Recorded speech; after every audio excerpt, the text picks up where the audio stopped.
తాడేపల్లి ప్యాలెస్లో ఈరోజు వైఎస్ఆర్ కాంగ్రెస్ పార్టీ అధినేత వైఎస్ జగన్మోహన్ రెడ్డి అత్యవసర సమావేశాన్ని ఏర్పాటు చేశారు.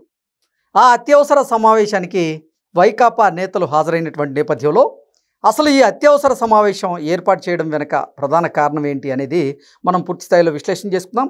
ప్రస్తుతం మనతో పాటున్నారు ప్రముఖ రాజకీయ విశ్లేషకులు, ప్రముఖ సీనియర్ జర్నలిస్ట్ సిఎస్ రావు గారు. సార్తో మాట్లాడదాం. సార్ నమస్తే. సార్ నమస్తే.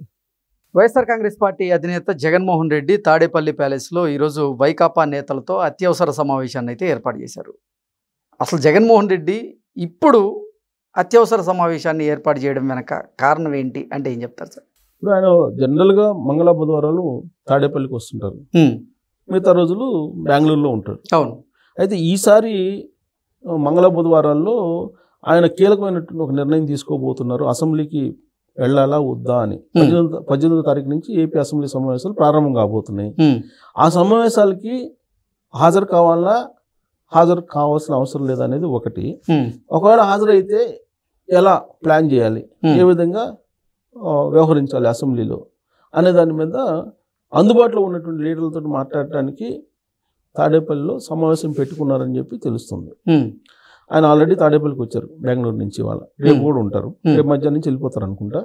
సో ఈ టైంలో అందుబాటులో ఉన్న లీడర్లతో ఆయన అసెంబ్లీకి వెళ్ళాలో దాని మీద చర్చించుకుంటున్నారు. ఇదంతా ఒక ఎత్తు అయితే, ఒకవేళ అసెంబ్లీకి జగన్మోహన్ రెడ్డి గారు రాకపోతే ఏమవుతుంది అని అంటే, ఆల్రెడీ స్పీకర్ అయ్యన్న పాత్రుడు గారు చాలా క్లియర్గా చెప్పారు.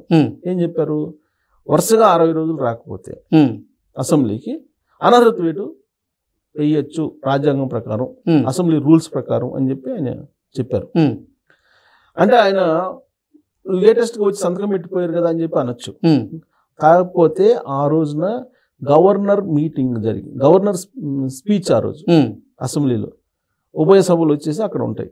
అది లెక్కలోకి రాదు అని చెప్పి ఒక క్లాజ్ ఉందంట అసెంబ్లీ రూల్స్లో. ఓకే. మరి అలాంటప్పుడు రీసెంట్గా గత అసెంబ్లీ సమావేశాలప్పుడు వచ్చే సంతకం చెల్లదు అన్నప్పుడు, మరి వరుసగా 60 రోజులు రానప్పుడు ఆయన మీద అనర్హత వేటు వేసే అవకాశం లేకపోలేదు కదా. ఇదొకటి చర్చ జరుగుతుంది. మరి దీన్ని పరిగణలోకి తీసుకుంటే జగన్మోహన్ రెడ్డి గారు వచ్చి అసెంబ్లీకి సంతకం పెట్టి వెళ్తారా, లేదంటే అనర్హత వేటు వేసుకోండి మళ్ళీ ఎలక్షన్కి వెళ్తాను, బై ఎలక్షన్కి పులివెందుల్లో అని చెప్పి అనుకుని దూరంగా ఉంటారా అనేది ఒక చర్చ జరుగుతుంది. జగన్మోహన్ రెడ్డి గారి మనస్తత్వం, ఆయన ఆలోచన దగ్గర నుంచి చూసినటువంటి వాళ్ళు చెప్పేది మాట ఏంటంటే, అనర్హత వేటు ఏం చేసుకొని పులివెందుల ఉప ఎన్నికలకి వెళ్ళాలి అనేటువంటి ఆలోచన చేస్తున్నారు అనేది ఒక వర్షన్ వినిపిస్తుంది ఆ పార్టీలో. అదే జరిగితే పులివెందుల్లో పరిస్థితి ఏమవుతుంది అనేది రీసెంట్గా జరిగినటువంటి జెడ్పీటీసీ ఎన్నికల్లో బయటపడింది. ఆ ఫలితాలు చూసిన తర్వాత ఉప ఎన్నికలకు ఒకవేళ వెళ్తే నష్టపోతాం అనేటువంటి ఒక ఒపీనియన్కి వచ్చారు. అందుకే అసెంబ్లీకి అటెండ్ అయ్యే అవకాశం ఉంది అని చెప్పి ఒక వర్షన్ ఇప్పుడు లేటెస్ట్గా వినిపిస్తోంది. అసలు జగన్మోహన్ రెడ్డి గారు హాజరు కాకపోగా ఆ వైఎస్ఆర్ కాంగ్రెస్ పార్టీలో ఉండేటువంటి 10 మంది ఎమ్మెల్యేలు ఎవరైతే ఉన్నారో ఈయన కాకుండా వాళ్ళు కూడా గైర్హాజరు అవుతున్నారు. అందుకే ఈ 2 రోజుల సమావేశం తిరుపతిలో జరిగింది. అయ్యన్న పాత్రుడు గారు కూడా దాంట్లో పార్టిసిపేట్ చేశారు. దానికి లోక్సభ స్పీకర్ ఓం ప్రకాష్ బిర్లా గారు కూడా వచ్చారు. మహిళల్లో ప్రతిపాదన పెట్టారు. మహిళా ప్రతినిధుల సాధికార సదస్సు పెట్టారు. దాంట్లో ఒక ప్రతిపాదన చేశారు. ఎవరు? అయ్యన్న పాత్రుడు గారు. నో వర్క్ నో పే అనే ప్రతిపాదన చేశారు. ఇలాంటి ప్రతిపాదన తీసుకురండి, ఆంధ్రప్రదేశ్ అసెంబ్లీ చట్టం చేయండి. ఆంధ్రప్రదేశ్ అసెంబ్లీలో హాజరు కాకుండానే విపక్షంలో ఉండేటువంటి వాళ్ళు శాలరీస్ తీసుకుంటున్నారు, అలాగే బెనిఫిట్స్ అన్ని తీసుకుంటున్నారు, ప్రోటోకాల్ ప్రకారం ఏం రావాలో అవన్నీ కూడా అనుభవిస్తున్నారు. ఇది సమ్మతం కాదు కదా, ఇది భావ్యం కాదు కదా, ఇది ధర్మం కాదు కదా అని చెప్పి ఆయన ఒక ప్రతిపాదన చేశారు. ఆయన ఓం ప్రకాష్ బిర్లా గారు కూడా పరిశీలిస్తాము, దీని మీద ఒక ఆలోచన చేద్దామని చెప్పి హామీ ఇచ్చారు. అంటే ఇప్పటి వరకు చట్టంలో హాజరైనా హాజరు కాకపోయినా ఎమ్మెల్యే జీతం పాటికి జీతము, బెనిఫిట్స్ పాటికి బెనిఫిట్స్ ఇస్తూ వస్తున్నారు. కానీ ఏ ఉద్యోగస్తుడికి అలాంటి బెనిఫిట్స్ లేవుగా. ఇప్పుడు ఎంప్లాయీస్ వస్తేనే కదా జీతం ఇచ్చేది. అంటే వాళ్ళకి కొన్ని లీవ్స్ ఉంటాయి అనుకోండి, సంవత్సరంలో 365 రోజుల్లో వాళ్ళకి ఏదో కొన్ని సెలవులు ఉంటాయి, 50 రోజులు 100 రోజులు ఉంటాయి సెలవులు. అంతకు మించి పెడితే కనుక మీకు శాలరీ కట్ అవుతుంది. కానీ వీళ్ళకి వచ్చినా రాకపోయినా శాలరీ ఇస్తూ ఉంటారు. అసలు సంవత్సరం మొత్తం మీద వీళ్ళు హాజరయ్యేది ఎంత తెలుసా? హాజరైతే అంటే గైర్ హాజరు కాకుండా హాజరైతే 45 రోజులే వచ్చేది. ఓకే, 45 days జరుగుతుంది యావరేజ్న. ఈ 45 days కూడా రాకుండా అసెంబ్లీకి బెనిఫిట్స్ అన్ని పొందుతున్నారు కదా. సో దీన్ని సీరియస్గా పరిశీలించాలని చెప్పి అయ్యన్న పాత్రుడు గారు చెప్పారు. అంటే జీతాలు కట్ చేసేటువంటి ప్రొవిజను, బత్యాలు కట్ చేసేటువంటి ప్రొవిజను అలాంటిది ఏమైనా ఉందని వెతుకుతున్నారు స్పీకర్ గారు. ఓకే, ఇప్పటి వరకు ఆయన కనిపించినట్లే. కానీ అంతకుముందు ఒకటి చెప్పారు, అనర్హత మాత్రం తప్పకుండా 60 రోజులు రాకపోతే అనర్హత వేటేస్తానని. బహుశా అది చేసే అవకాశం ఉంది. అందుకే ఇప్పుడు జగన్మోహన్ రెడ్డి గారు వచ్చినా రాకపోయిన అసెంబ్లీకి మిగతా ఎమ్మెల్యేలు మేము హాజరవుతాము అని చెప్పి ఆయనకే చెప్పారని చెప్పి ఇంకొక న్యూస్ గత కొన్ని రోజుల నుంచి వినిపిస్తుంది. ఉన్నటువంటి 10 మంది ఎమ్మెల్యేలలో దాదాపుగా 8 మంది రివర్స్ అయ్యారు ఆయనకి. మా నియోజకవర్గంలో ఉండేటువంటి ప్రజలకు మేము సమాధానం చెప్పాలి కదా, మేమైతే అసెంబ్లీకి హాజరవుతాము ఈసారి అని చెప్పి ఒక అల్టిమేటం జారీ చేశారు.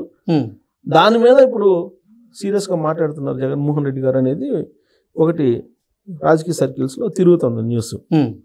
అంటే ఇప్పుడు ఉన్నది 11 మంది. ఈ 11 మందిలో జగన్మోహన్ రెడ్డి గారికి అత్యంత సన్నిహితులు ఎవరున్నారు? పొంగునూరు పెద్దిరెడ్డి రామచంద్రారెడ్డి ఎమ్మెల్యే, ఆయన ఒక ఎమ్మెల్యే ఉన్నారు. జగన్మోహన్ రెడ్డి గారు ఒకళ్ళు, తర్వాత ఇంకా వాళ్ళ బంధువులు ఏమన్నా ఒకళ్ళు ఇద్దరు ఉన్నారేమో. మొత్తం మీద ఒక 4 తప్ప మిగతా వాళ్ళు రివర్స్ అయ్యారని అంటున్నారు. ఆ 4లో కూడా ఇప్పుడు కొంతమంది బీజేపీకి టచ్లో ఉన్నారనేది ఇంకోటి వినిపిస్తుంది. సో కాబట్టి ఇప్పుడు కనుక రిస్ట్రిక్షన్ పెడితే, అసెంబ్లీకి హాజరు కాకుండా మీరు కూడా ఉండండి అని చెప్పి రిస్ట్రిక్షన్ పెడితే మాత్రం తిరగబడైనా సరే వ్యతిరేకించైనా సరే అసెంబ్లీకి హాజరు కావాలని చెప్పి ఒక 6-7 మంది ఎమ్మెల్యేలు డిసైడ్ అయ్యారని చెప్పి తెలుస్తుంది. సో వాళ్ళైతే అటెండ్ అయ్యేటువంటి అవకాశం ఉంది. వాళ్ళు ప్రజల పక్షాన ఆ నియోజకవర్గ సమస్యలు లేవనెత్తి అసెంబ్లీలో వాళ్ళు ఆ సమస్యలకి సమాధానం మంత్రుల నుంచి తీసుకోవడానికి సిద్ధమవుతున్నారు అని చెప్పి తెలుస్తుంది. సో కాబట్టి రాబోయేటువంటి అసెంబ్లీలో జగన్మోహన్ రెడ్డి గారు రాకపోతే అనర్హత వేటు తప్పదేమో అనిపిస్తుంది. అనర్హత వేటు వేస్తే బై ఎలక్షన్ వస్తుంది పులివెందులలో. రీసెంట్గా రఘురామకృష్ణరాజు గారు కూడా చెప్పారు. అంటే ఇప్పుడు ఈరోజు తాడేపల్లి ప్యాలెస్లో పెట్టినటువంటి అత్యవసర సమావేశానికి కారణం రాబోయేటువంటి రోజుల్లో ఖచ్చితంగా అసెంబ్లీకి హాజరవుతారా? అంటే రేపటి నుంచి అసెంబ్లీ ప్రారంభం కాబోతున్నటువంటి నేపథ్యంలో అసెంబ్లీకి హాజరయ్యేటువంటి అవకాశం ఉందా అంటే ఏం చెప్తారు? ఇప్పుడు గత అసెంబ్లీ ఎన్నికలకు ముందు, అసెంబ్లీ సమావేశాలకు ముందు కూడా ఇదే చర్చ జరిగింది. కానీ ఆయన తొలి రోజు వచ్చేసి సంతకం పెట్టి వెళ్ళిపోయారు. అది అసెంబ్లీ నామ్స్ ప్రకారం చెల్లదని చెప్పి అంటున్నారు కదా. ఇప్పుడు అది చెల్లదని చెప్పి ఈయన నిర్ధారించుకుంటే కనుక ఖచ్చితంగా మళ్ళీ అసెంబ్లీకి వచ్చి సంతకం పెట్టి వెళ్ళిపోతారు. ఓకే, ఖచ్చితంగా అది జరిగే అవకాశం ఉంది. ఎందుకంటే పులివెందుల ఉప ఎన్నిక ఆయన సిద్ధంగా ఉన్నాడు. ఇప్పుడు కనుక పులివెందుల ఉప ఎన్నిక వెళ్తే ఏం జరిగింది అనేది తెలుసు ఆయన. అందువల్ల ఆ సాహసం చేయకపోవచ్చు. కాబట్టి అసెంబ్లీకి వస్తారు, సంతకం పెట్టి అయితే వెళ్తారని చెప్పేసి అనుకోవాలి మనం. Okay, okay sir, thank you so much.